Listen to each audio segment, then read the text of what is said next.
Hello, ladies and gentlemen, and welcome to episode 104 of the Hardly Millennial podcast, where we are young, we are dumb, and we are full of opinions. Tons of opinions. Ooh, tons of them, ladies and gentlemen. Today I have with me the magnificent Matthew Lynn. Hello. And the joyous Justin Lunsford. Always a pleasure. So how is everyone today? I am used up, is what I'll say. That's the closest thing. I'm used. Used and abused? Sure. I feel like I need to get plugged into a fucking wall and go to sleep, is what I feel like. I thought you were literally going to say I feel... thought you were going to make a gay joke. Yeah, I thought you were going to say plugged in the butt. I gonna- really did. Something about a dick in your ass. Sorry to No disappoint. offense. Wish I had a little more in me. I suppose that was my responsibility after all. So, today was my mom's birthday. And Happy birthday, Miss Hansen. yes, happy birthday, Mother, once again. And so when I was like 4 or 5, whatever age I was in 94, my mom took me to see the very first movie in theaters, which was The Lion King. Oh, yeah. And so today I took her to see the live action Lion King. Oh, Full nice. circle of life, you know? Yes. And so I saw the live action Lion King. And I know you've seen it too, Justin. So before we talk about it, though, I'd like to rant a little bit.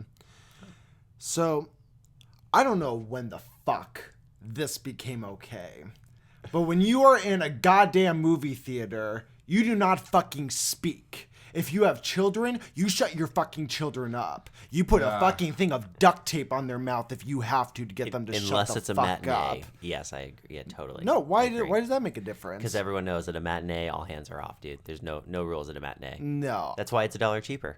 I think that's fucking stupid. Go at your own risk. Then don't when you. Oh, wait a sec. Were you at a matinee, Adam? I was, but that shouldn't make a fucking difference. Oh, well, I guess I shouldn't have said anything. Then the theater shouldn't say before the movie starts, says, "Hey, please no talking." I agree. There should be a warning because people don't realize what they're getting into with the matinee. Well, I mean, But but that's the not thing an is, actual protocol. that's you know? not an actual protocol. Yeah, No. exactly. well, I'm from Tucson. That's how we do it in Tucson. So I Well, just figured that was how everyone That's does fucking it. stupid, and that makes all of them idiots. Sorry, I agree but- that they're all idiots, but not for that reason. Yeah, but I'm sorry, but like, you just don't talk at a movie theater. Like, you just don't do it. It's extremely Not rude. that it matters, but do you suppose any of it had to do with the fandom of this kind of movie? Yeah, what were they talking No. about? Did you hear 'em? Because here's the thing. Look, first of all, I understand that Lion King at its core is a kids movie. Yeah. Okay, I get that 100%. Sure. Okay, and yes, I was in a theater and there were a lot of parents with their kids in there. Right? There were a lot of people like my mom and I too, just older people who wanted to see this live action Lion King movie.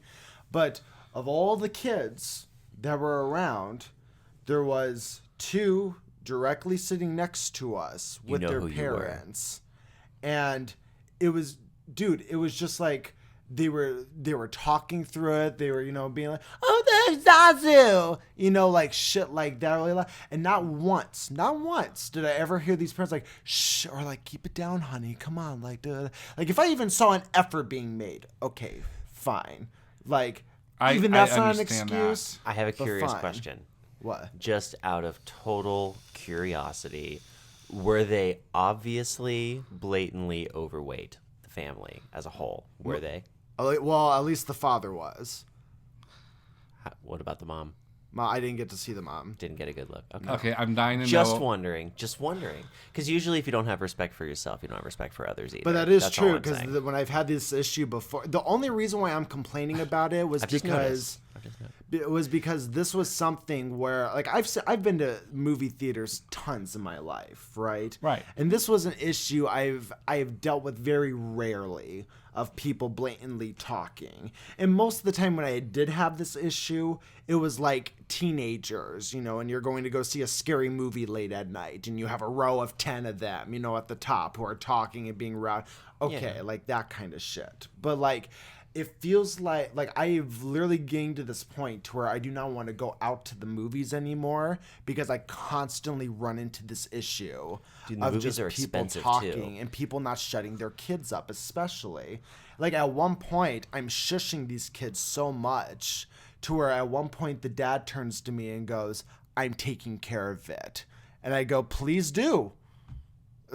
That's all I'm fucking asking you to do because you're doing one hell of a fucking job of it right now. Like, I Jesus. 100% agree with you. So the thing is, people have this thing now where if it's for their kid, you can't say anything, right? If it's for their kid, it's like, dude, it's my kid. Like, I'm sorry, that's my kid. Yeah, it's exactly My what it is. Like, problem's what do you your want me to problem do? now. What do you want me to Sorry. do? So, Like, well, I want you to yeah. fucking discipline your kids. I want you to teach them, like, hey, when you go to a movie theater, you can't talk through them like we do at home, okay? But like they feel that the rules say you can't actually say anything to them that's justified. Mm-hmm. So no matter what you say, you're wrong. So they're gonna let you fucking look at you like, yeah, fuck, they're my fucking kids. Dude. I But don't like, fuck. but in the thing is to even argue with somebody who's trying to tell you to be quiet or something just as simple as I was doing is shushing their kids, just shh every single time they would like act up. And I didn't do it every single time. It was the times when like they were talking and then it was like 30 seconds go by, a minute goes by, and it's like, okay, at any point are you gonna step in and being like, hey honey, be quiet, you Right. know? Yeah. And it's like, if you're making like, I get kids are gonna make comments and laugh at things like that. I'm totally cool. Yeah, you're with not being a that. Nazi about it. But And yeah. it's like, and then you have the audacity to turn to me and be like, I'm taking care of it.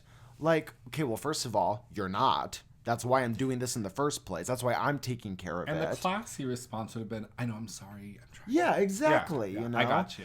And Yeah, then, for sure. and then two, it's like, what are you even arguing about? Like, there, first of all, you're in a movie theater. General consensus is you be quiet during a movie theater, you know. And then on top of that, there's even before the movie even starts, at any movie you go to, it says, "Hey, turn off your phone, report suspicious activity, and hey, don't talk while the movie's going." So you're in the wrong no matter which way you try to spin it. But it's my kids, dude. I don't give a fuck. Yeah, it's just, it's So you astonishing should be to allowed me. as a single person with no wife and no kids to say, "Oh, it's my phone, dude. Sorry." You know, Right. if your phone goes off, you should be able to answer it. Like, what do you want me? It's my phone, dude. What do you want me to do? Dude, Sorry. it is just wild. And I've run into this more and more, especially with parents and their kids. And it's like, if you know your kids are going to be behaving this way, why bring them in the first place? You know, I don't know. It just astounded me. I was just like, why the fuck is this even an issue right now? I agree. Well, there's certain things that people don't like to do anymore, and like spank their kids, Excuse me. stuff like Yeah, that. my mom would have. Everyone always says, "Well, I would have got my ass beat," blah blah. But truly, my mom's French, and Right. me and my sister really did get our asses beat. Yeah. like we would get smacked preemptively going into the store. Well- She'd be like, if you touch anything, that's what's gonna happen. Well, the thing is, and that's how my parents were too. And I remember being young, like I have vivid memories of going to the movie, both as a kid and a teenager. And if there was like a kid acting up, first of all, people in the movie theater had no issues shushing in unison, you know, to that child or whoever was talking. And if it was a child, like you would always see like a parent, you know, carrying their kid by the arm going downstairs as the kid's screaming or Yes. still talking or whatnot, Yes, right? we've all seen that. And it's like, and I just don't because kids see are that kids, kind of stuff like, anymore. Sometimes they throw fits. Yeah. you know. And it's like when I'm shushing this kid, it's like, I know I'm not, this kid's loud. I know I'm not the only one who's like having this annoyance. It's but against for the whatever reason, rules. yeah, you're right. People just don't want to speak up anymore Against a about kid. it. It's Or else just- you're for the school shootings. Yeah. Gosh. Just feed the kid. Just give him like popcorn or licorice or something. Or just, you know, If it's fucking eating, be a it won't competent talk. parent, you know? Start while they're young. Be a competent parent. But God, it just drove me crazy today. I was like, why is this even a fucking issue? Do you But- worry for these children to grow Yes, up? every single one of them. When I see that kind of shit happening, the first thing I think of is, oh, well, I know who runs their house. It's not them. It's their fucking kids, for sure, that run that house. They call the shots. They run the rules. They decide what they're going to eat, when they're going to eat, how they're going to eat. God forbid you take away that fucking tablet from them. And I bet you anything. That is how that family fucking raises their kids. Here's a tablet. Shut up. And that's how a lot of families are doing that now. You know? It's a You free always see them at the babysitter. restaurant. There's always kids that are parked at the table at the restaurant. Yeah. They're just, And like, at work. playing Always on See it all the time. tablets. Yeah. My ex-girlfriend, we were walking through the like downtown district where she lived once, and I remember walking by a window of a restaurant, and it was so funny because you looked into it and you saw a lot of families sitting around, and every single kid had a phone or tablet.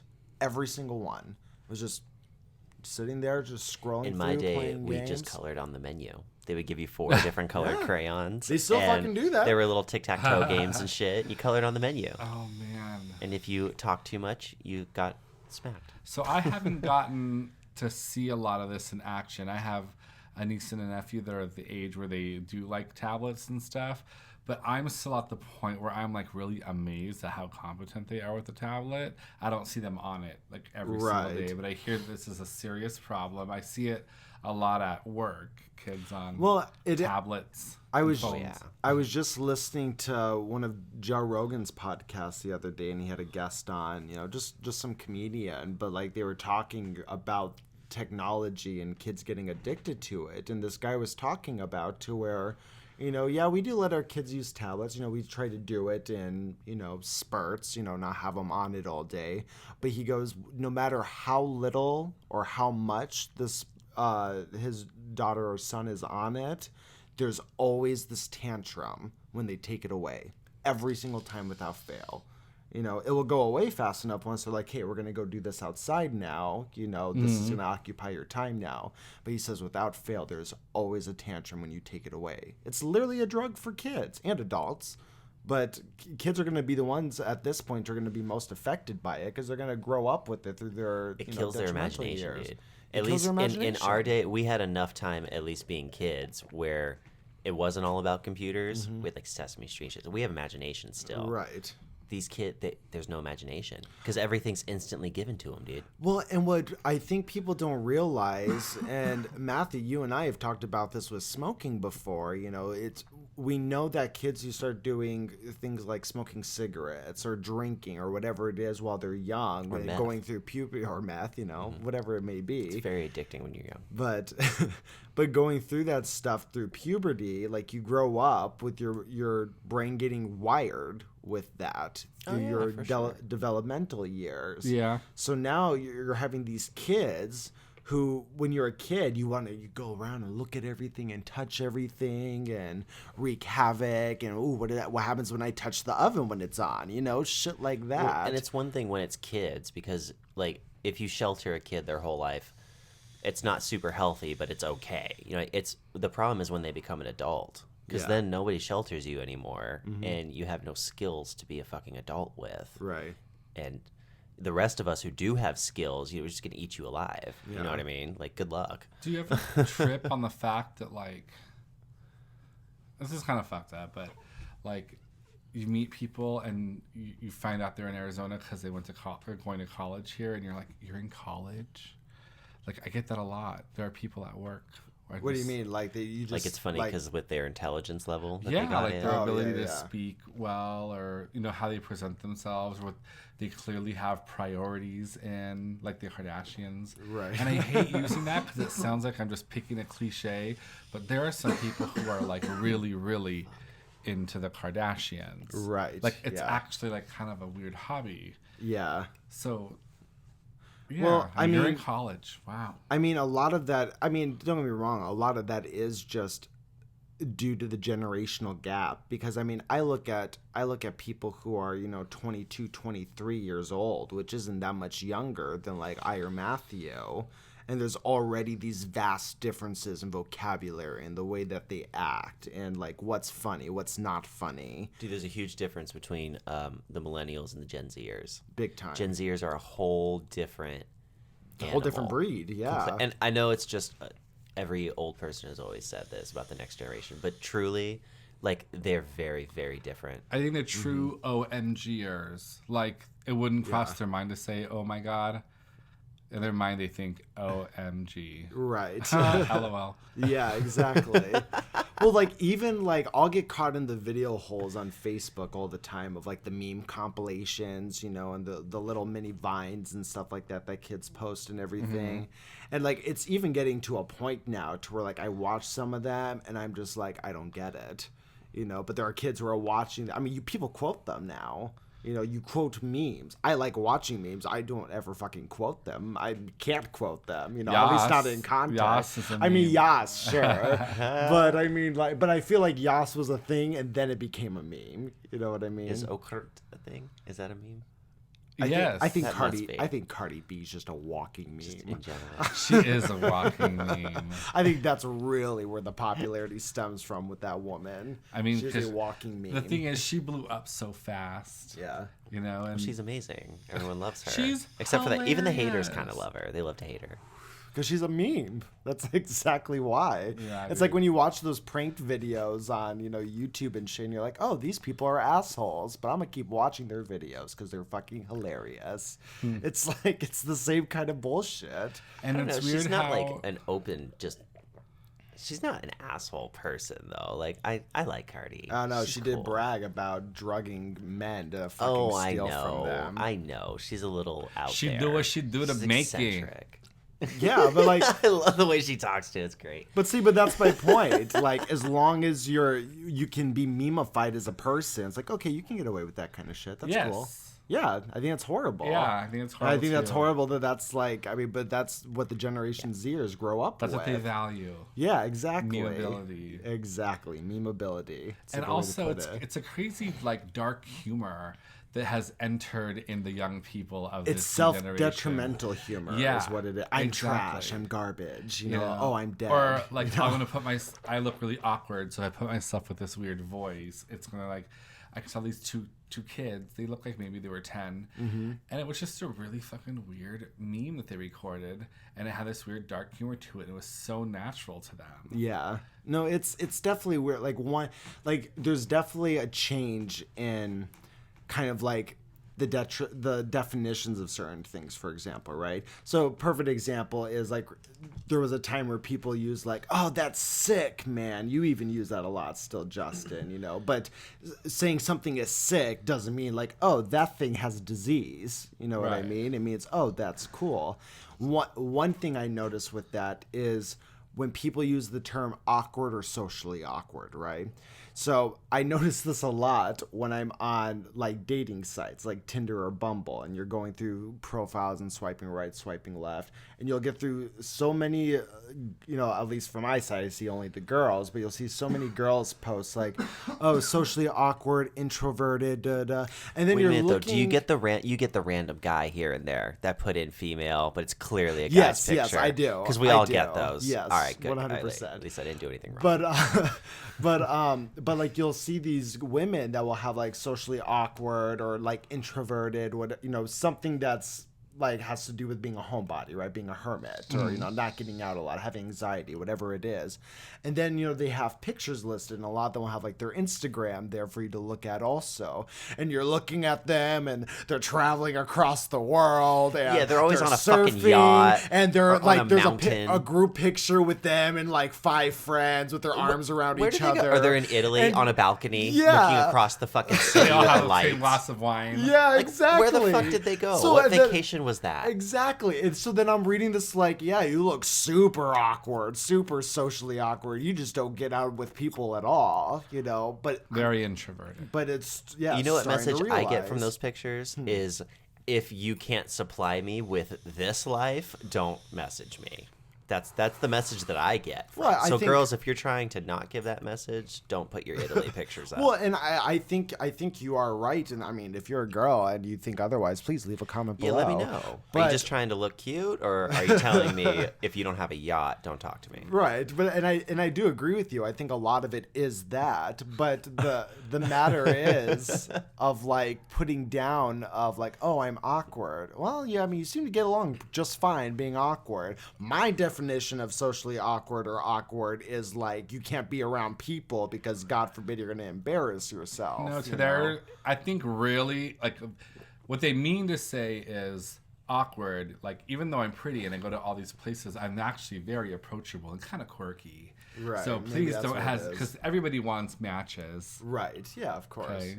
So, but I think what they really mean, like by putting awkward or whatever, is I don't want to have to message you first. Right. If I put them socially awkward, then that means that I have to wait for you to make the.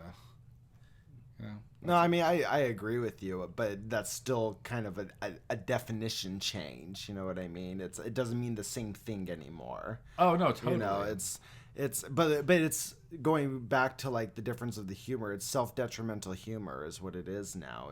Or self-deprecating humor. Oh, totally. You know, it's you walk around insulting yourself before anybody else can do it. Because I'm trash. Yeah, because I'm trash. Yeah. I mean, I'm guilty of using that one a lot. Oh, me too. You know? We love that. Like, yeah, you know, we're just I do use fucking that one a lot. trash. We are trash. We're fucking garbage. But you want to know one that I don't like, though, that is used a lot amongst men and women, usually of younger variety, is like vibe.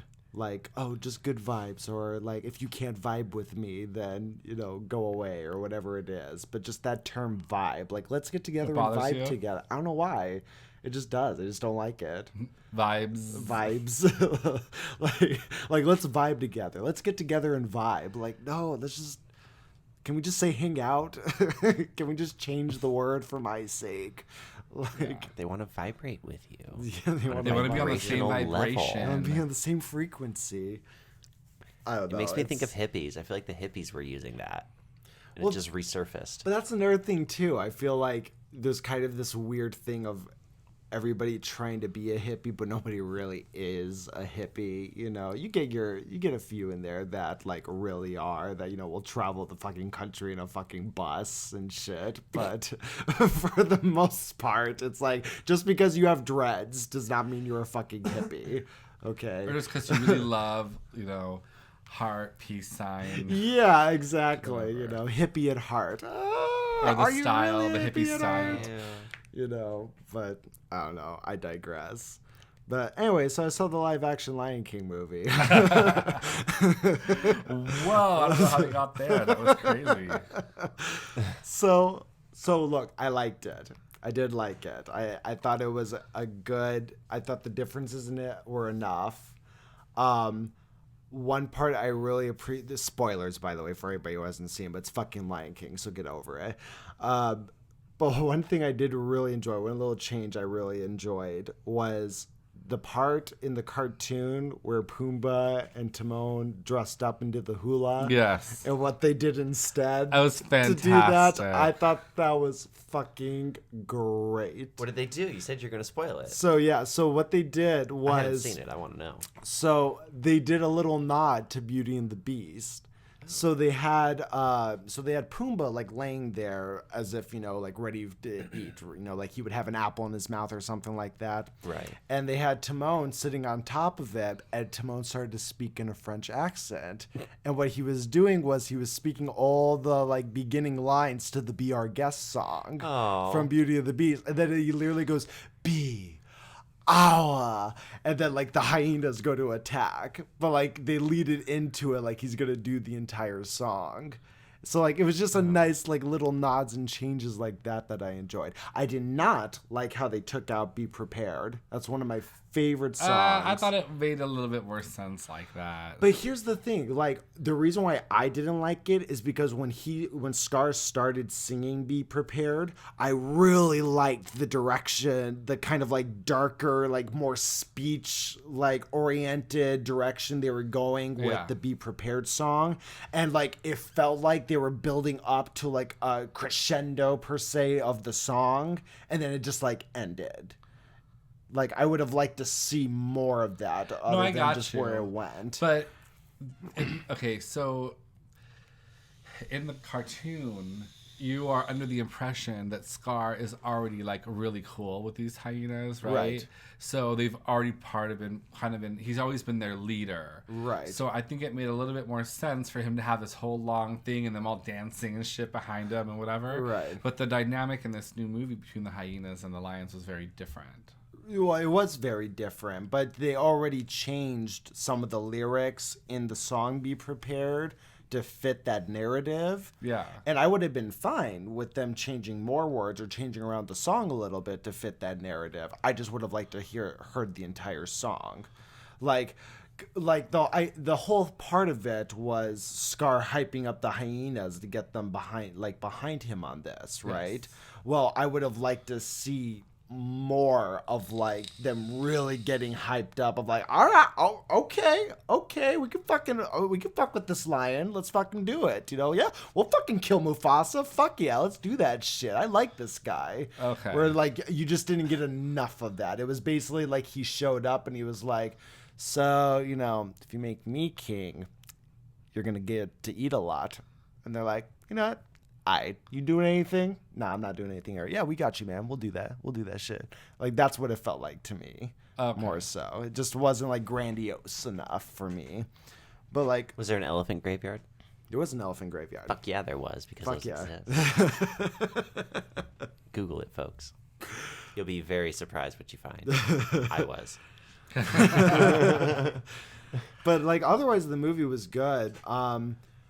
I got what you meant, though, about the whole, like, like, at the end of every fucking line. So the characters riff a lot in this new version because the style of singing has really...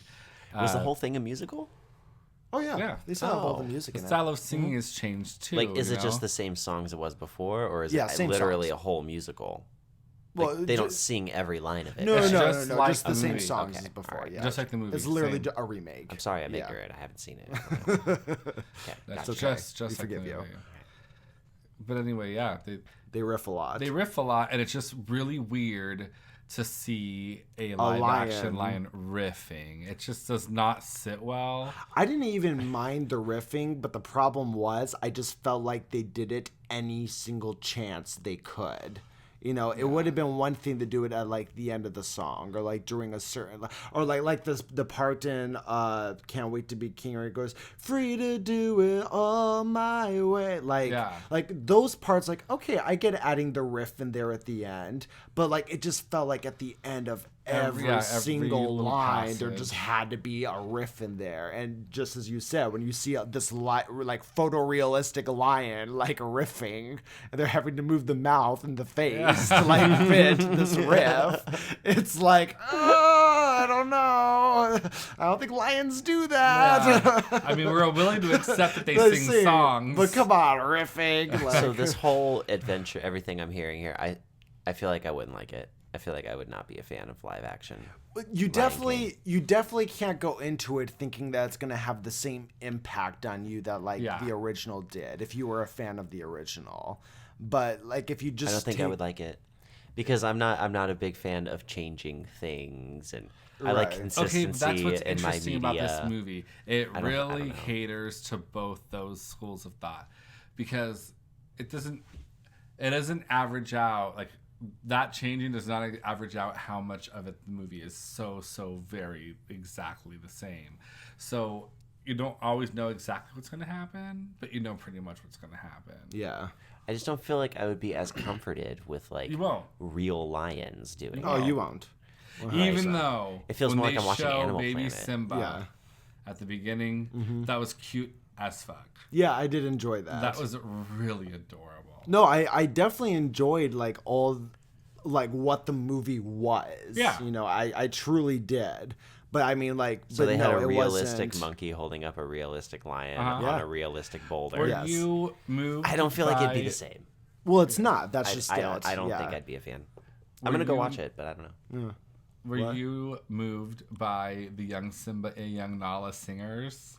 Yeah, they Me were really too, good. dude. I'm like, what do these kids look like? I was curious. Yeah, they were really good. I really enjoyed them. I've never been a big Donald Glover fan as an actor, and even in this movie, he did not impress me. I think, and no disrespect to you, Donald Glover. Like I respect you as an artist. You're just not my cup of tea. And because I just feel like all of his acting is kind of like overacting. And that's kind of like the vibe I got from, there's that word again, the vibe. That was just kind of the vibe I got when he was like talking as the lion. Same thing with Beyonce, honestly. Okay, I was going to say, I don't think Beyonce hit it out the park with her voice acting. Well, and the thing is, she's not an actress, you know? Yeah, but I really liked her in Austin Powers. Beyonce's pretty much in everything. She was in Austin Powers? Yeah, she was with the poofy hair. Foxy Cleopatra. That's Miss B. Oh my God, that was Beyonce. Yes. Right over my head, that one did. So, I mean, I don't know. I don't think her acting was amazing, and I did appreciate the fact that she toned down some of her singing to be a little bit more conversational. Yeah, well, and she kind of had to also because she's fucking Beyonce and she can out-sing anybody in that movie. Yes. But, Exactly. but no, like I enjoyed, but otherwise, like so I loved the dynamic between Timon and Pumbaa as opposed to like the cartoon. Like, it was a different kind of dynamic that they had together from the cartoon. Now, one thing I did not like, and Kyle, you brought this up to me when you saw it, and it was the only thing that I felt took me out of the movie, aside from the talking kids next to me, was... I just made Matthew, like, spit out water. But the only thing that took me out of the movie was... like taking away the when Pumbaa like loses it and then goes crazy in the hyenas and goes, "You're talking to me like, oh, you've done it now, you know? They call me Mr. Pig," right?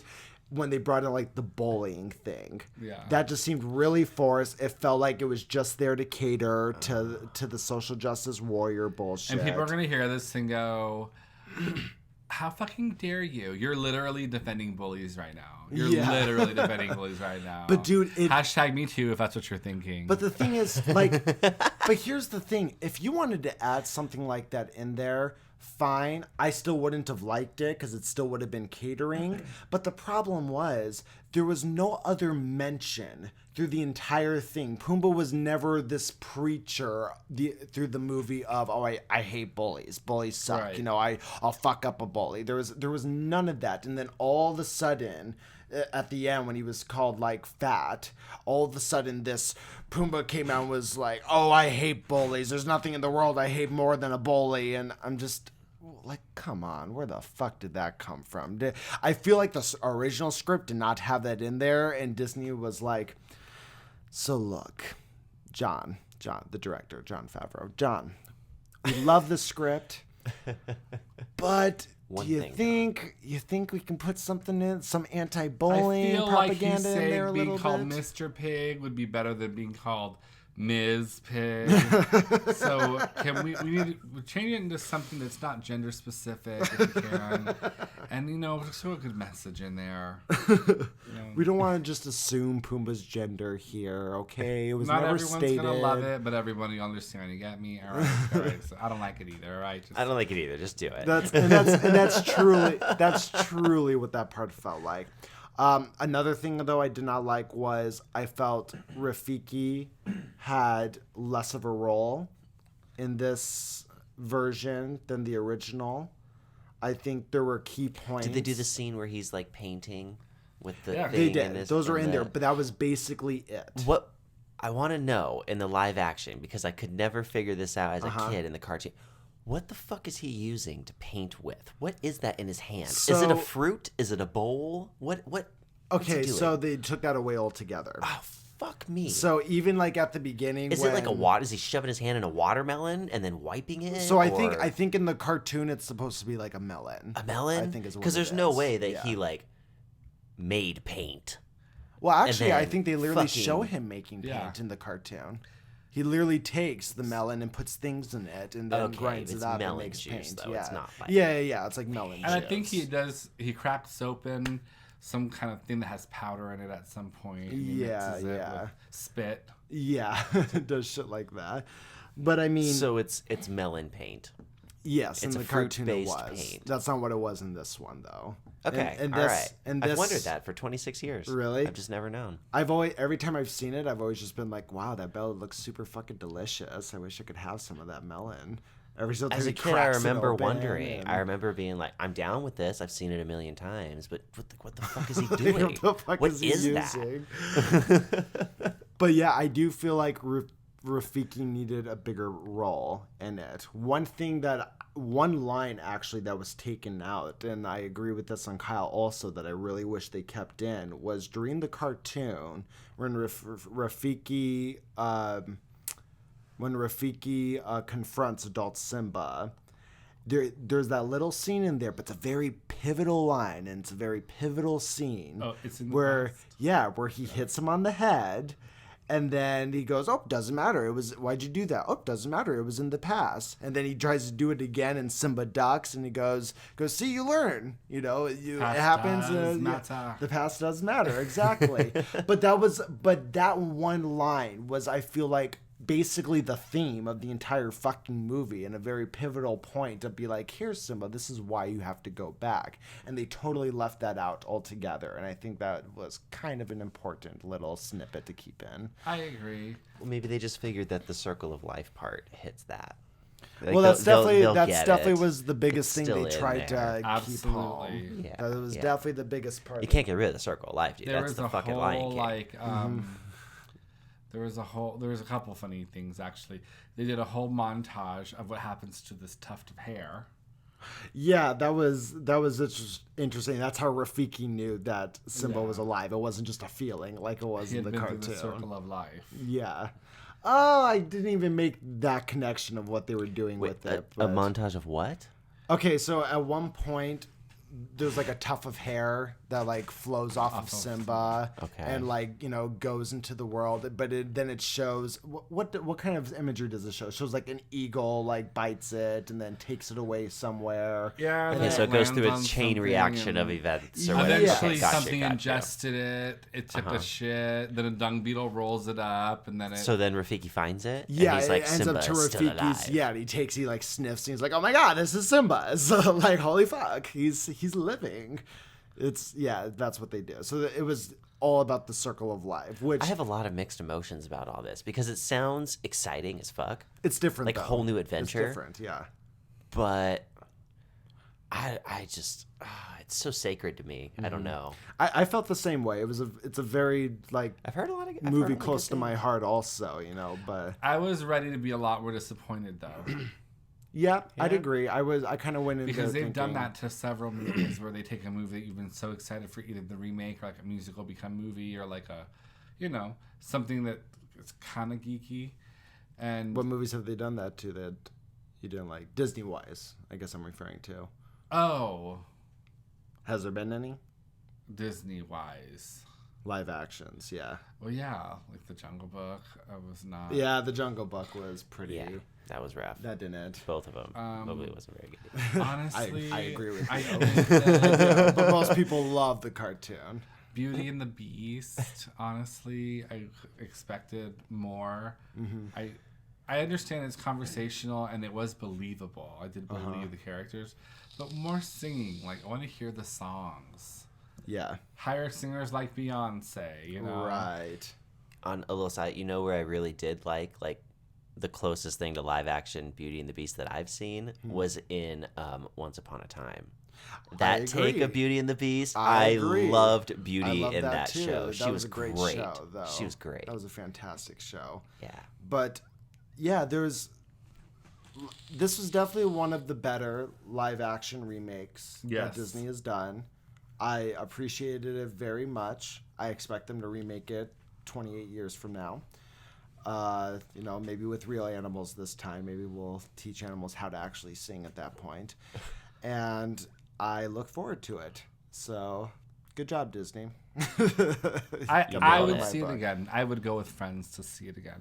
Yeah, I mean, yeah, I would too. You know, maybe not at a matinee because I would love to go and see it with you, Justin. That was so nice to just invite To me. just invite them like that. Well, you don't invite yourself. You don't get to go. I don't invite anybody. How did you feel about Scar? I thought he looked pretty gnarly. Mm-hmm. He looked like the lesser, of the brawn. Right. Just like he says. Mm-hmm. Brute strength. Right. And I think he is a little bit more intellectual than Mufasa, but not than Simba. That's what Simba brought to the table. He had a little bit of both. Yeah, well, Simba had the help of the fire also, but and everyone else and everybody movie. Else, the warthog, the meerkat, all other major characters helped him. Did you think Timon was gay? I mean, yes, but the thing is, Nathan Lane, who originally did the voice, is also gay. So you had the gay lisp when he did it, and you had the gay lisp when this guy did it. I thought he was a great singer. Associated Timon with being gay, ever. Well, yeah, I never. I was. Yeah, that's. But my brother, he was obviously, I don't mind gay people, but like, why do they have to make Timon gay? And I didn't notice. Okay, so it's funny you say that because that was, I believe, and correct me if I'm wrong, Kyle, but I believe that was something that Kyle complained about also, was that he felt that they made like Timon gay. And so now when I was told that, I thought there was going to be some quip or something that was made that like, some gay joke that was told or something in favor of Timon. That'd be amazing. Gay, a gay right? joke in The Lion King. Right, Just throw it in there, Disney. That'd be great. Even if it was something as simple as like, people can live the lives they want, or love can exist, and on all spectrum, something like that to point to that, right? Timon would be like, yeah, right. but there was truly none of that. No, it was literally just this guy doing the voice of Timon, and the guy doing the voice just happens to be gay. But I mean, I never watched it and got the impression that Timon was gay. I'm glad we feel the same way because in fact, I thought he was a great singer in it. I thought Seth Rogen had no business fucking singing in that movie. Yeah, that was horrible. It was not good. Dude, like Seth Rogen during parts when they were singing Hakuna Matata was like literally would have to like he'd be singing like at a higher pitch and would literally have to like drop like 5 octaves just to be able to reach the next note. Meanwhile, in the cartoon, Pumbaa is an opera singer. Yeah. Like what the fuck? Go fuck yourself, Joe Rogan. Yeah. Seth Rogen. Seth Rogen. Who's Joe? Oh, Daddy Joe's cool. We love him. Please forgive me. I'm under influences and I cannot see. I can't even tell she's fucking with me right now. That's not right. Anyways, but yeah, that was kind of a bummer that Pumbaa wasn't like really good. Yeah. Oh shit! You should check the thing. I just hit the wire. I may have caused a technical difficulty, folks. I'm sorry about that. Are we good? We good. Okay. Excellent. Carry on. We good. Carry on. But yeah, I'd go to see it. One for the books. Let's move on to the next one. I agree. What do you think the next live action is going to be? Mulan. That's the next one they're doing. Boo. That has potential to be badass as fuck, dude. It has potential, but people are really upset that there's no singing, no Mushu. I am very upset about those things. What if it's like super graphic, like an R-rated Mulan? That would be fucking cool. I saw a trailer for it today. It's literally rated PG. Oh. So You saw what?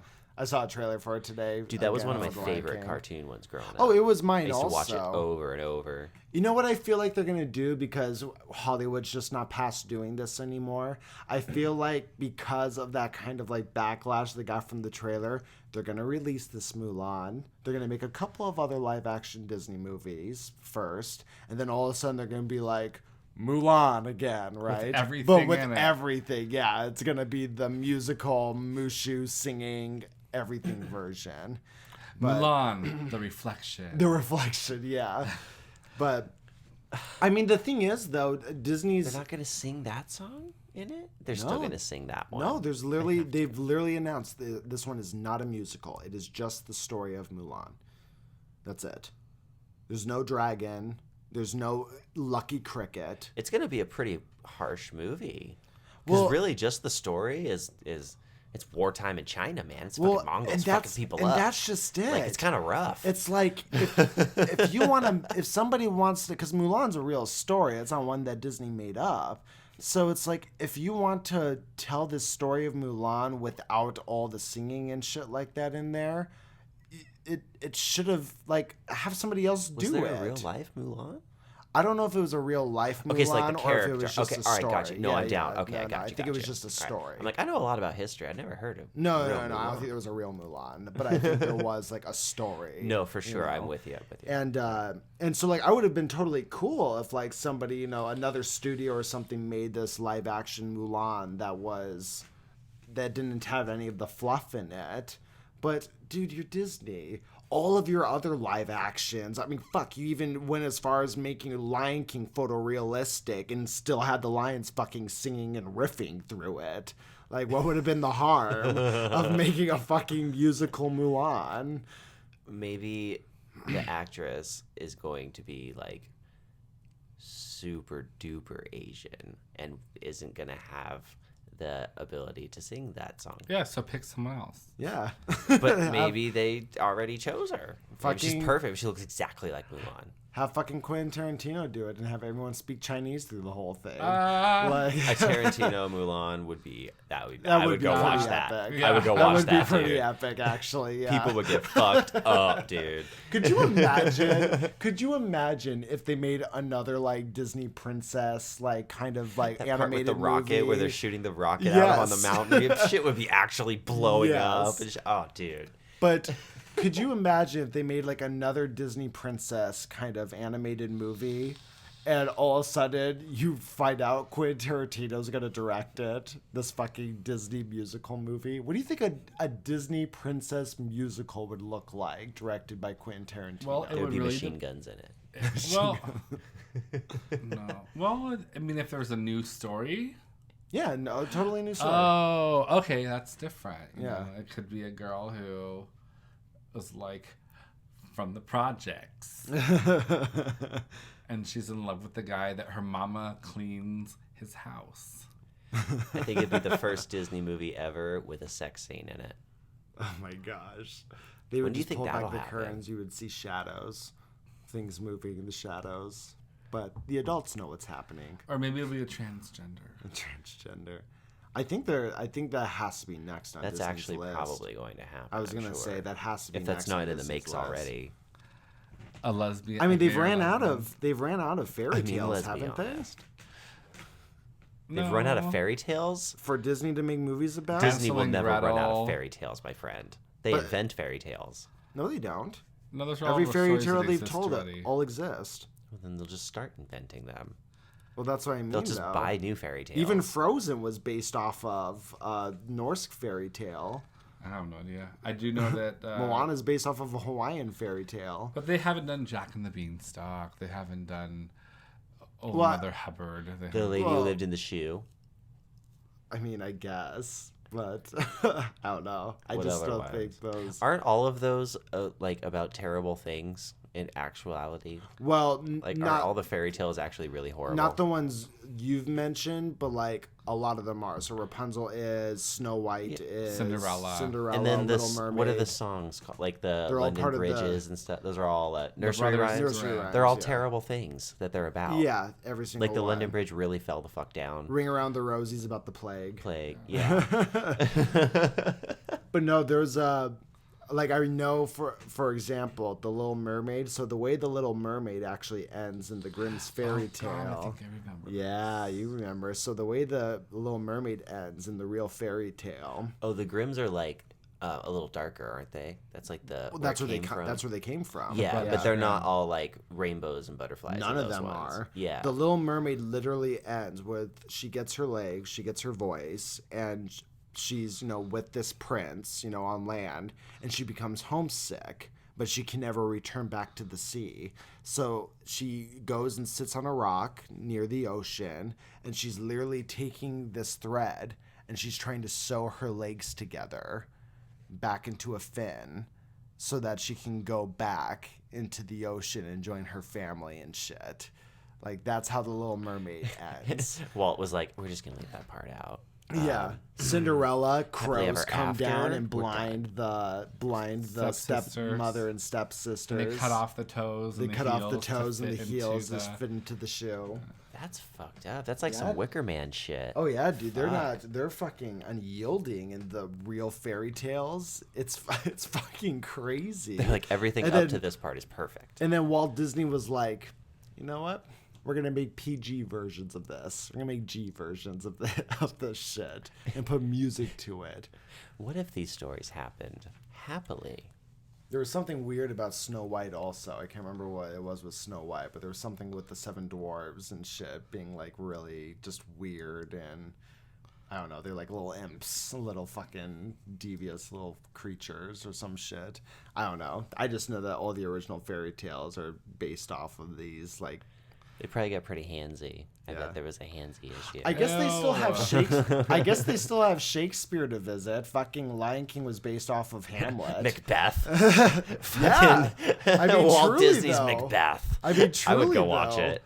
Or Midsummer's Night's Dream. Oh god! I mean, the Lion King was Hamlet, right? That'd be amazing. Yes.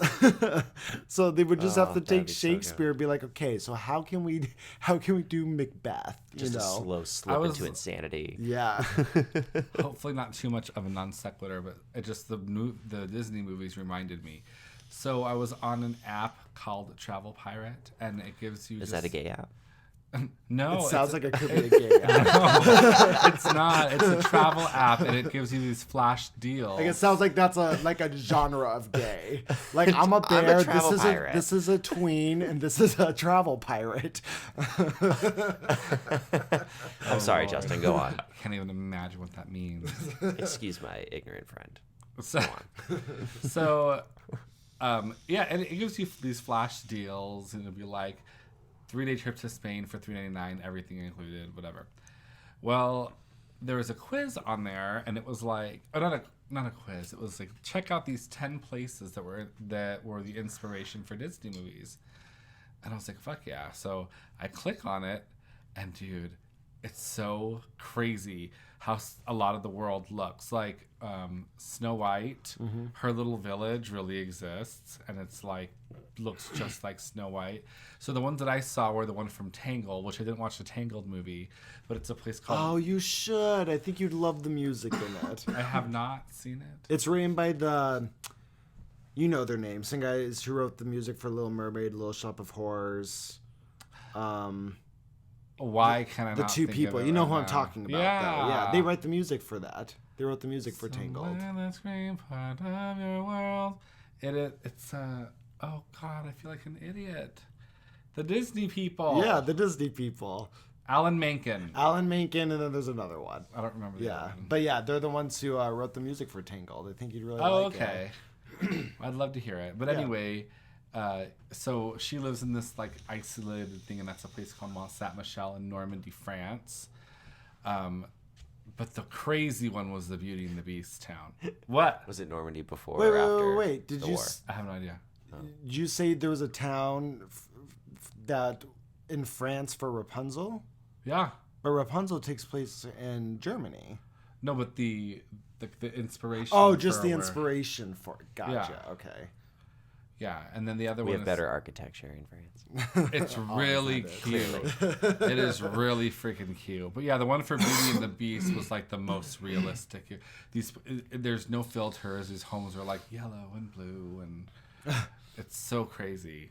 But What a anyway, life to live. I A yellow happened. house. Yeah, What a wow. crazy So life what to a live. crazy life. No HOA. Everybody just wants to go and be with these people too. You can pay $40 to stay in somebody's house and have them make you dinner and stuff. That's dope as fuck. Yeah. God, these fucking. What are these? In America, days? we pay $40 and you don't even get to spend the night. Yeah. You pay Just get dinner. $40 to feed 2 people at Jack in the Box here in America. God, don't even remind me. But on the travel note, dude, I think I already mentioned that I'm going to Puerto Rico in January, but Trenton and I were at lunch with some friends, and we wanted to show him how cheap you could fly. So we just thought we'd show him. Like everyone thinks like, oh, to go to Spain it'd be like $1,200 if you don't know, Right. you know. But we found some tickets for $286 each. To go to Spain? Yeah. Wow. So we bought them March Cool. 1st through the 15th. So we really wanted to go to Romania, and Romania was like a $700+ ticket. So then we looked how much it cost to go from Spain to Romania, and it was like $130. Damn. So for like 400 and change, we're getting both places. So I'm pretty stoked on that. Damn. I mean, this is testament to excuse me. I mean, this is testament, though. We've always wondered, like, how do these people travel? Yes. You know, and here it is. I was that hater of all the... Don't mind me. I'm lanky. My legs hurt. I just need to stretch them. He's just playing footsies with my knee. Oh, there's the other one. I'm just stretching for a second. Lord bless. All right, I feel better. We're good. But, yeah. I forgot. You guys made me lose my train of thought. You're saying you're Thank going to God Spain you were talking about Romania something super boring. just... I wasn't even into it. What next? I don't remember. You're talking You got super about... cheap tickets to Spain, and we're stoked for you. We were talking about how and you're going to go from Spain to Romania. Yeah, this is how people who don't make a lot of money like are able to travel. We've always wondered how people travel all the time. Oh, yeah. Yeah. Mm-hmm. I used to be a big hater of the blue ass water people. Like on their Instagram, they're like, in Barbados, woo, Blue thank ass God water. for, winning tickets on the radio. And then like another place, it'll be like, we're in Morocco, or we're fucking in Egypt riding a camel. Peace, how cute is this camel? And you just wonder, like, how the fuck do these people do this? What the fuck? But then I learned that you don't actually have to post everything right when you do it. Sometimes you can make it look like you are in another country, like every week. Right. A lot of people will like edit their photos on their computer, and then 2 months after their trip, they're like, "Oh, here are pictures from my trip from Spain 2 months ago." But when you look on an Instagram, you just see everything in sequence. Yeah. So you're like, "Oh, well, they're in Greece. Oh, now they're in Spain. Now they're in Argentina. What the fuck? It's been a week." Exactly. I used to hate those people.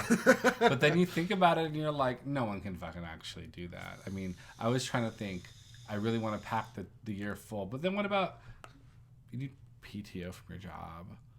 Yeah. You need, to work. Yeah, dude. I mean, one thing that struck home... It's just funny. You do have to work, yeah. Yeah. One thing that struck me, you made a post on Facebook today. You were obviously in a ranting kind of mood. Of course I was. And but one of your little, so he made this post that was like a series of sentences with spaces in between them, so they were all separate thoughts of just like what's wrong with the world. And one of the ones that hit home with me though that I truly agree with, and I think jobs need to make it easier for people, is just as you said, where like, God forbid, if somebody dies in your family, your first mode of thinking isn't, oh my God, somebody died in my, this person that I love died. It's, how the fuck am I going to get time off of work, to go see them? How am I going to? How is this going to all work out? Dude, especially 3 days. You're given 3 days bereavement. Like, hey, here's 3 days. Go cry on your pillow for a little bit, and then come back to work and make sure you have a smile on your face. Like, it's ridiculous. It really is ridiculous. We're willing to give mothers, up to 12 weeks of maternity leave. And daddies now. But if somebody in your family dies, they're not even, they don't even get a week, I mean, if somebody calls off every day for a week, you find ways to make it work at your job. As a manager, you just have to. So, like, what's the difference if somebody finds out that somebody in their family died and they let you know, like, hey, in 3 days, I have to take that week off, Just, I don't know, it's sad. But just as you said, also in that post, we're numbers now at jobs. We're not people, we're numbers. Exactly. We're numbers. It's based off of how much those, what kind of numbers those numbers are producing, and it's ridiculous. Well, that's why I kept trying to nail home the mental health thing, because this is where it comes from. Mm-hmm. Realizing that you're just working all the time, which no one wants to fucking do. Right. And then if you're not one of those people that just loves every single day they go to their job, then you're literally spending 30 to 40 hours per week there at a place you hate. Well, and that can fuck you up. Well, and that's one thing I don't understand that some managers don't get. So for example, when you're working inside of a department store like Nordstrom's, that I get a little more as far as like, hey, you know, this is where you work, you know, make sure you're doing well, make sure whatever it is, because people do make careers out of even being salespeople in department stores, right? But when you get into points like, and we were talking about this the last podcast, when you're like a barista someplace, you know, and you're working with a lot of people where this is their first or second job, and the manager is expecting everybody to, you know, treat this like it's your livelihood, like this, Right. like you have to be here, you know, regardless of whatever the contingencies they put on you are. It's like, okay, well, remember, this is a fucking coffee shop. Same thing with like if it's a fast food place, or this is not the last stop for people, or it shouldn't be the last stop for people. So when people expect their employees to take it as seriously as they do, who chose the career as a coffee shop manager, that's how you're going to get high turnaround in a coffee shop or a fast food joint or someplace like Walmart or Target, because it's not that kind of job. And people lose sight of that, and they just think everybody should treat it like, oh, this is your livelihood. Well, no, it's not. You know, a lot of these kids are going to college and shit while they're working here. But do you think it's unfair for them to demand like excellence at a job, though? I think you're allowed to demand as much based off of the amount of work that you feel you're putting into it. And I think that's an issue. I think there are a lot of people who work these jobs. Hell, I saw it at my barista job where there were plenty of people there who, you know, were demanding, oh, I want this and this and this and this. And they still complained to me about it. But I also worked with these people. I know how hard they work. I know how much they actually care about this job. And they know that this isn't their last stop, you know? So it's like, you kind of can't demand that stuff. For my example, when I was like a barista at that job, and the complaints, you know, we've talked about on the podcast before of not being able to move up in that position, I felt I had the right to demand that I be put into a position, or at least attempt demanding that I be put into a position, because I truly did feel I was putting in the work to be in that position. So if you truly feel like you are putting in that work and you are deserving of that, then yes, I think you have every right to demand it. But the problem is self-reflection. You have to be able to take a step back and being like, okay, do I really deserve this? Have I really been giving it my all? Do they really owe me this? You know, and that's how you know what to fight for and what not to fight for. And that's what's going to be based off of how much people respect you.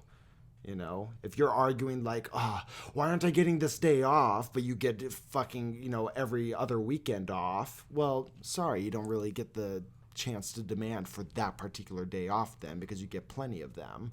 Whereas I was in a situation where I never requested days off. I literally wanted one day off, and I couldn't because the person who requests days off all the time, that it like, what's the word I'm looking for? They were happening at the same time. Oh, they conflicted. Yeah, they conflicted. Yeah, exactly.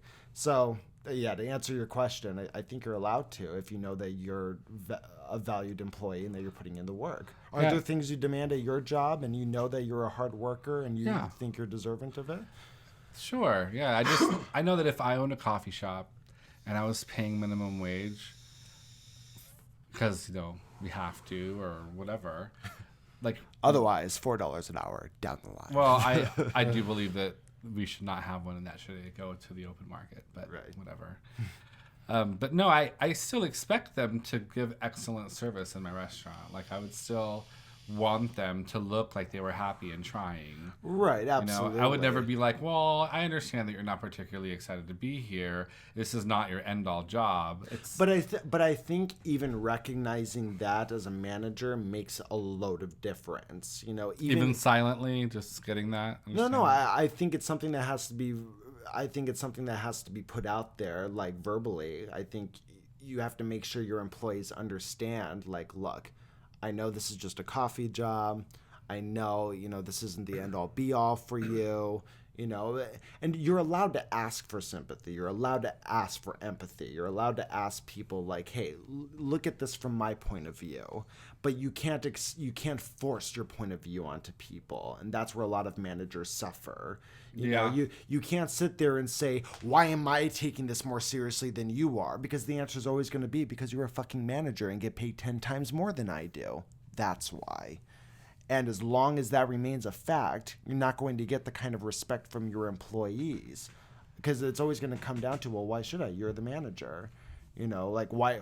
It's one thing if you don't have something. I mean, you were just talking about tonight, where managers didn't have, a plan of action. Mm-hmm. It's like, well, they're the managers. They should. That shouldn't be something that's put on the employees, but so many jobs do that. And it's just looked at now. What a perfect way to explain it is we're getting in this point with jobs now where all the employees are just expected to do everything, and the titles only go to the ones the managers want the title to go to.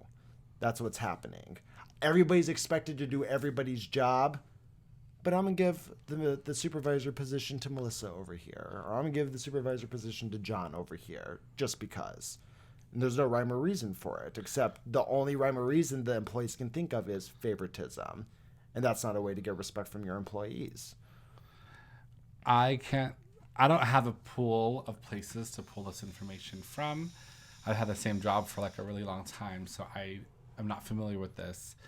So it's like a trend right now in like many workplaces. From places that I've worked. A lot, not all places that I've worked, but a lot of places I've worked. Oh, okay. Yeah. All right. I thought you made it sound like it was like a new trending thing. No.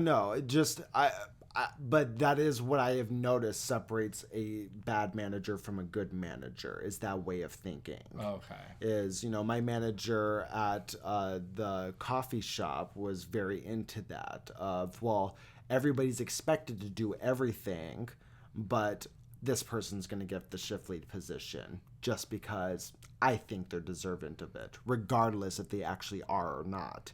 But even if this person was a shift lead and I was working with a new employee, even though I'm not a shift lead, I'm still expected, make sure you train this employee. Well, why?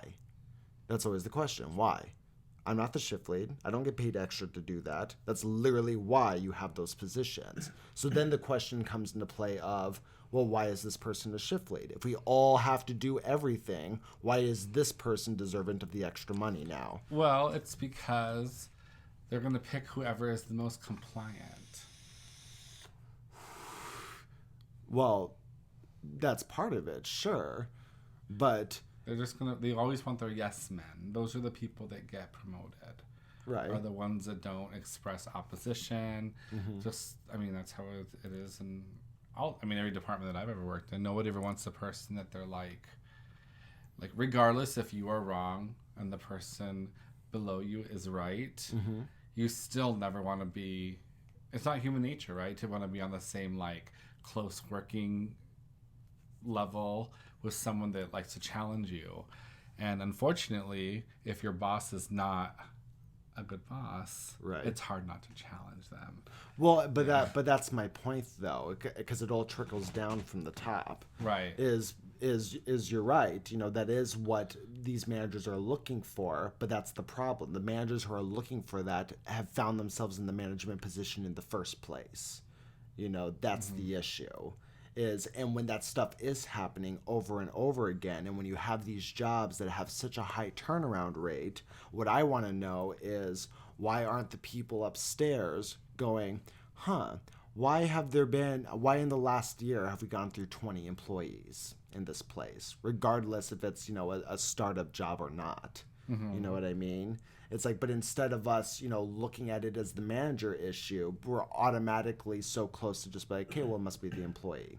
It must be the employees. You don't know if they don't have any radar, Well, and they might, but you don't see enough change to say otherwise. You know what I mean? I gotcha. At least from my experience with jobs I've worked, And I'm not just coming from a bitter place. I've had plenty of jobs where I've played the game and have moved up. I think also a big difference is that I work on a very large team where it's harder to see stuff like that. I think when you work for a smaller team in general, right, you can see those things happen a lot more. Right. But I don't know. I just think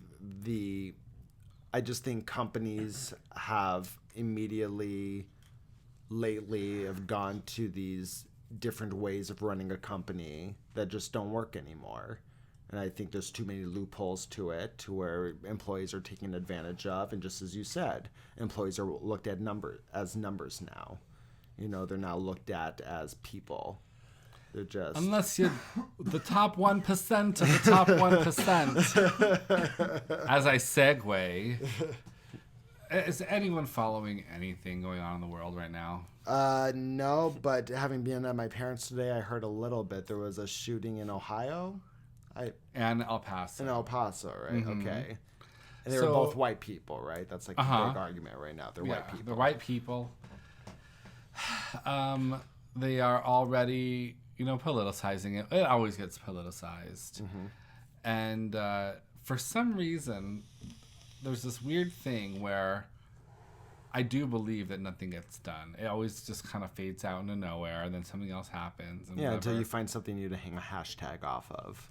But like, they really do need to figure out this mental health problem. Yes, I because agree. I don't think anyone can disagree that we have a serious mental health problem, and Diet, that is bro. where all of this is coming from. I guarantee it's got to be at least 70% diet. Well, a lot of it's diet. A lot of it is work environment. But I think that's exactly where like the self-deprecating humor comes from. Also, it's just everybody's just kind of accepted that we're all fucked up on a very serious level, not even a satiric level anymore. The fact of people suffering from depression and anxiety, which was something I used to scoff at all the time when I heard that shit, until going through it myself and just being like, oh well, yeah, this is legit, like this is a thing. And it's like, and it's not to say that it's a chronic thing that I need pills for, but it's because of the way our society is run right now here in America.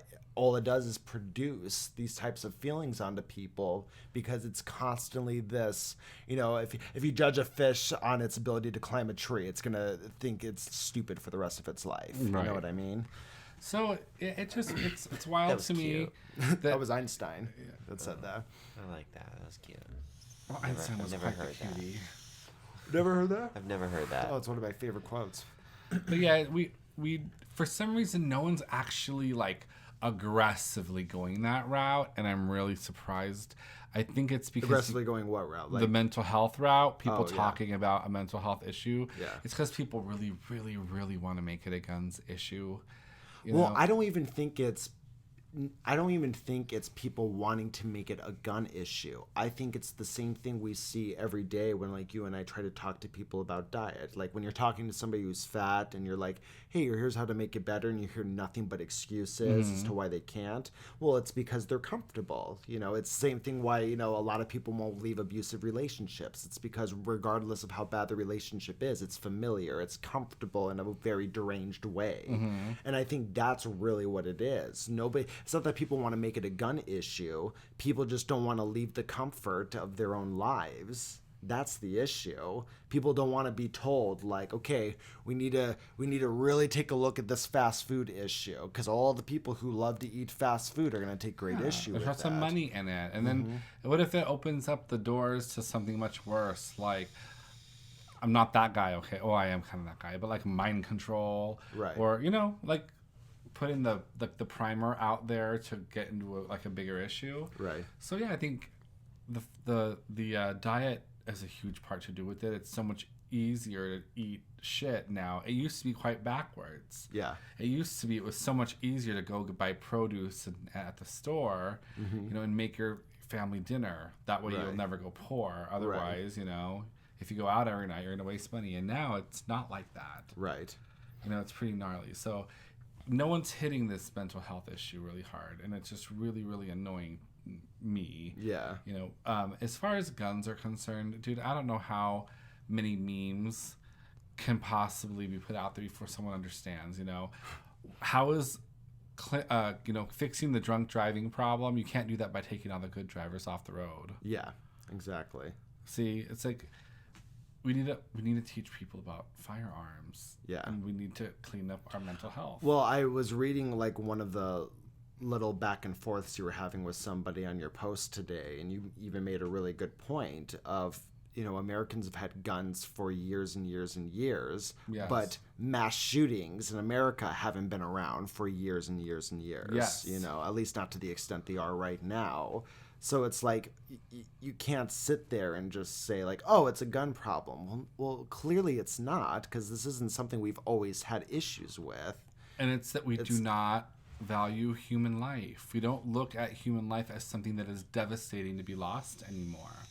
We've normalized, man-made death, and it's just nuts. Right. We first, and not to go to too much to church. Right.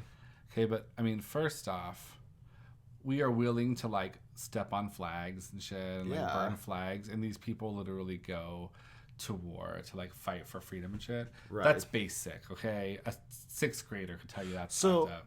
so not to derail you or anything, but in regards to things like kneeling during the pledge or like burning flags, because there are some soldiers and army vets who have come out who have said, well, quite the contrary. The reason why we go to war is to fight for your right to be able to do that stuff. Yes.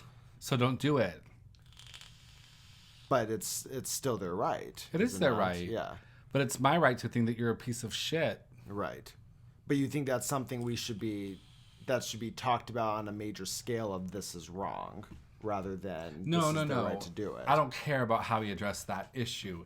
I'm saying that is a symptom of how sick the environment is, how we don't really even respect. I think it's against the these law to people are burn the dead. American flag. I think you can burn other flags, but I think it's against the law to People burn the American flag. People are doing I was that going right to say now people a are lot. certainly ignoring that law then, if that's Oh, true. then maybe it's not against the law. Yeah. I don't know. I thought It could still be. It could just be one maybe of it's those just that's like a being weird ignored law right now. or a rule or something. Because you're supposed to like always have light on it. It's not supposed to touch the ground. I know there are a lot of like And then I don't think laws that I don't concerning the think you're allowed flag. to burn the flag. Well, people. Yeah, it might be. Maybe There's you do. I people definitely doing see it, yeah. protests of people doing it, but I just didn't think they were in I know it's America. against the law to deface the flag, so if that's against the law, then burning it must be against the law too. But I think it's just one of those things to where like, it's just one of those things you don't complain about right now because of the kind of environment that we're in. Exactly. Right, you're not allowed to say you can't do that. It's. I think a it should be weird against the thing. law to burn the American flag. I think so too, and I think it is. But just as you, I think it should kind be of- like enforced though. I think it should be serious. Well, I think a lot of it should be enforced. I mean, it was like fuck my tooth. we're gonna get through this, Matthew.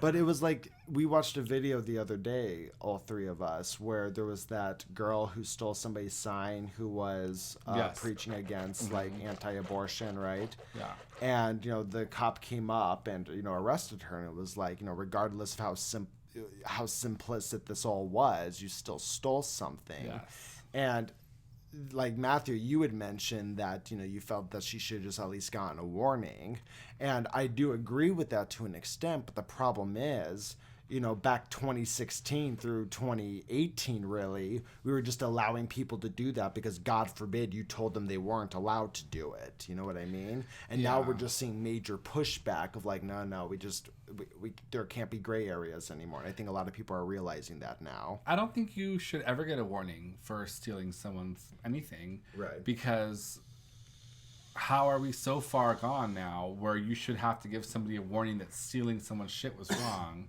Yeah, true. I think it should be like a no-brainer. No, I feel ya. Yeah, dude. It's horrible where we're at right now. I mean, the hopeful part of me, is just that hopeful that we're getting to a point where there's enough people who are getting sick of it to where we're getting more pushback.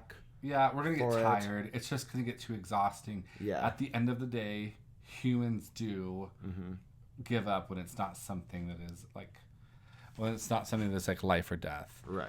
Eventually they're going to get just fucking tired of it. It's the Yeah. same reason why everyone gets tired of protesting gun control 4 months after a shooting. Do you think, based off that logic then, do you think if Trump gets elected again for the next 4 years, do you think we're going to see an increase in that kind of stuff? Or do you What think kind of stuff? just that, like the protests, the big division between the country of liberals and conservatives right now? Or do you think there's going to be more of a digression with that because of just that, people getting sick of it? No, because the thing is, the side opposing the SJWs is just a lot more of a sensible side of people. You know, it's the same reason why you didn't see people losing their shit when Obama became president. Right. The way that you saw them losing their shit when Trump became president. Right. Is because just the opposing side doesn't tend to behave in that way. Right. You know, if you think about the far right, you think about a very small group of people. You know, especially when you're talking about alt-right, people who are racist, white supremacists, stuff like that also happen to be Republican. You know, but they're a small group of people. If you think about the far left, I mean, the examples are just unlimited. The cliches, you know, the man buns, you know, fucking abortion tattoos or whatever the fuck you want to talk about. You know, there's just a lot more there. Right. The left is just more extreme. It's just kind of fucking out there. So do you think in the end the left is going to be loud enough and win? Like, not election-wise, just in this weird social war we're in right now. I think that they're going to go as long as they'd like to go. That they're going to quit when they're just tired. They're not going to quit because anyone made them quit. But do you think they're going to get their way in the end? Like how? Or do you think in any of the ways? No. No. I don't think that the hippies necessarily got their way. The big protesters. Right. So, no. I think it's just going to die out. I think we're going to get to a point to where, like one of the things I think about is, remember I think it was around anywhere between 2015 and 2017, where there would be like kids protesting at colleges and telling like the college professors to shut up and you don't have room to talk and things like that. Like, I think that kind of stuff, there's going to be huge pushback. Oh, Evergreen College, like that type of thing. Yeah, that kind of stuff. And I think colleges are going to start losing funding because of that kind of shit. I think that stuff's going to become funding from what, the government? Not so much they don't get funding from the government, do they? A lot of them do. Do they? Mm-hmm. Yeah, so that's what he was talking about, cutting government funding for colleges that impede freedom of speech. Oh. So, I guess, I think they're going to lose funding, and I think they're going to lose people wanting to go to those colleges because of that shit. I mean, do you remember that thing? I don't know if this was Evergreen College, but do you remember there was an incident at a college where there was a bunch of students of color that were literally making a line blocking the entranceway into like one of the major buildings of the college, and they were saying no white people are allowed to pass? Do you remember think it was that? Probably the same college that was doing that in their celebration of a day in absence. Yeah, and they were literally, did you hear about this? No. So this was back in, I think, like 2016, 2017, where at one of these colleges where a bunch of students of color made like this line blocking one of the entrances into like some building or something like that on the college campus, and literally was saying no white people are allowed to pass. Damn. Yeah, and you had white students and everything who were like, I have to fucking go to class and shit like that, and like, nope, can't pass. And they were literally like yelling at them if any of them like tried to budge or anything like that. It was pretty fucking sick. I hate to do this, guys, but for some reason my tooth has really started hurting pretty badly. So I'm gonna have to go ahead and tap out of this podcast tonight. Okay. I apologize. I feel better. Yeah, it's weird. But good night, everyone. Thanks for having me. Yeah. Just I will talk a little longer. And sorry to do that wrap to you. Oh, it's all good, dude. If your tooth hurts, I don't want you fucking like biting through the pain. It's pretty sharp pain. It's hurting, man. So I'm gonna go check out what's going on. Yeah, no problem, dude. Go do what you gotta do, man. Good night. Glad to have you.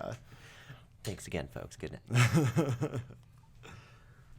But anyways, yeah, I don't know. I'd like to think that we're gonna see some kind of pushback with this shit. We are. It really is gonna have to depend on who's in office. It's gonna get pretty brutal.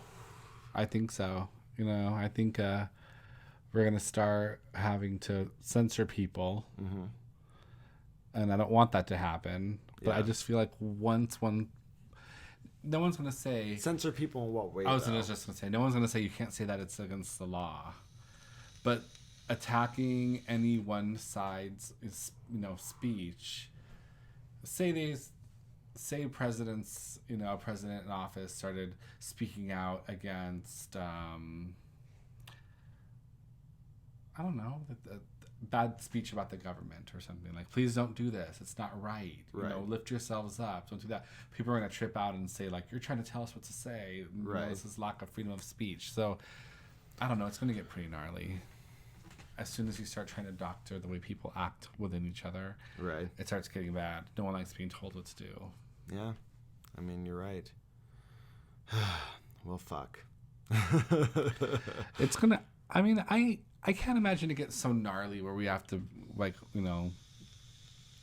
watch out for ourselves or anything like that. Right. I just think it's going to be a long time of some really loud, annoying people. Mm-hmm. Like, they're going to have to grow up and get too tired to do this or something, because they have a lot of energy. They have people who like to just cause fucking problems have a lot of expendable energy. So you have these lefties that are just so adamant about giving all their time, Right. And then, unfortunately, the only people on the right that are willing to give that kind of time are, like, really, really, really old people. Mm-hmm. Or, like, people who are, like, racists who just happen to believe in a couple of the same, principles. Right. Do you follow me? No, I follow you. I don't know. I've stated on the podcast before, where somebody like you follows it, pretty heavily. Still these days, like, I've already reached a point of exhaustion with it.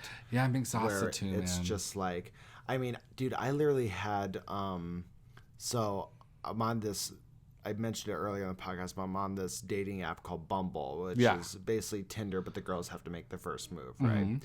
And I remember, and one thing I had put on there, you can put your political affiliation, right? So you can put liberal, moderate, conservative, or apolitical, right? Or nothing at all. Mm-hmm. And I remember I had swiped right on a girl that I matched with. And I had on my profile that I was apolitical. And she had on hers that she was liberal. Fine, whatever. And, dude, literally, I didn't get, like, a hi message. I didn't get, like, some pickup line or anything when this girl messaged me. I literally got, so you say on your profile that you're apolitical. How can you be apolitical with everything that's happening in the world right now?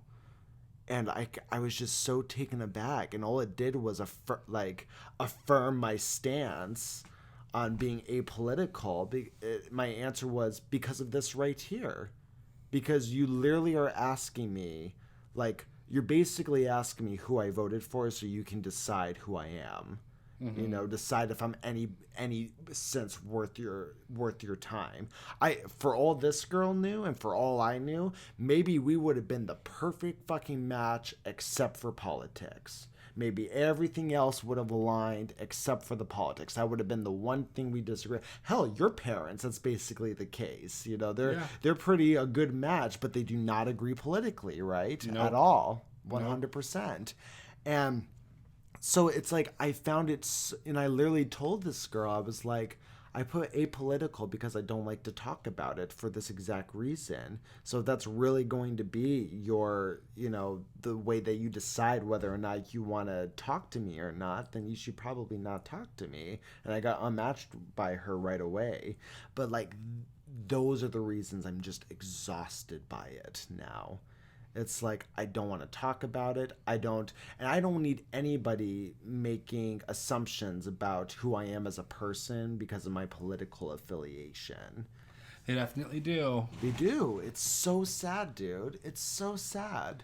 The way people treat me when they first meet me because of the way that I come off, they automatically think that I'm extremely liberal.